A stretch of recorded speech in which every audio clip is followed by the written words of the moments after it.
সত্যিই আমি বুঝে উঠতে পারি না এটা ঠিক কী ধরনের অসভ্যতামি।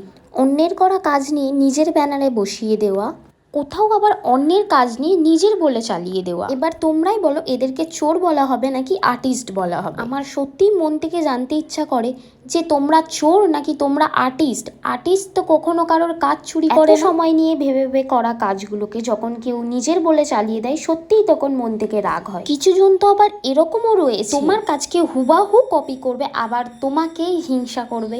কাউকে দেখে কপি করা বা কাউকে দেখে ইন্সপায়ার হওয়া দুটোর মধ্যেই কিন্তু একটা আকাশ পাতাল তফাৎ রয়েছে। যখন কেউ কাউকে দেখে ইন্সপায়ার হয় বা কারোর কাজ দেখে শেখে তখন সে তাকে হিংসা করে না, উল্টে আরো ভালোবাসে। মানুষ যখন কারোর সাথে কম্পিটিশন তৈরি করে মানুষ তখন তাকে দেখেই হিংসা করে। কাজ দেখে যদি তুমি কাজ করো বা কারোর কাজ দেখে যদি তুমি কিছু শেখো তাহলে তাকে ক্রেডিট দিতে শেখো। আবারও বলছি, কপি করা বা ইন্সপায়ার হওয়া দুটোর মধ্যে কিন্তু একটা আলাদা তফাৎ রয়েছে। কাউকে নিয়ে মনের ভেতরে পাহাড় সমান হিংসা নিয়ে তার কাজ দেখে কপি করে আর যাই করো তার হাতটাকে তুমি নিয়ে নিতে পারবে। ওই যে বাংলায় একটা গল্প আছে না, এক কাক একদিন ময়ূরের পালকগুলো নিয়ে নিজের পিছনেই আটকে ছিল, সে কিন্তু ময়ূর হয়ে যায়নি। ঠিক তেমন যতই ময়ূরের পালক লাগানোর চেষ্টা করো মানুষ কিন্তু জানবে কে কাক আর কে ময়ূর। সো যাই হোক, ছাড়ো, এরা কোনোদিনও শুধরাবে না। আমার মন থেকে তাদের জন্য অনেক ভালোবাসা যারা আমার কাজ দেখে প্র্যাকটিস করো অ্যান্ড সেই কাজগুলোকে আমাকে পাঠাও, তাদেরকে আমি সত্যি মন থেকে অনেক ভালোবাসি। তো বলো আজকের কাজটা তোমাদের কেমন লাগলো?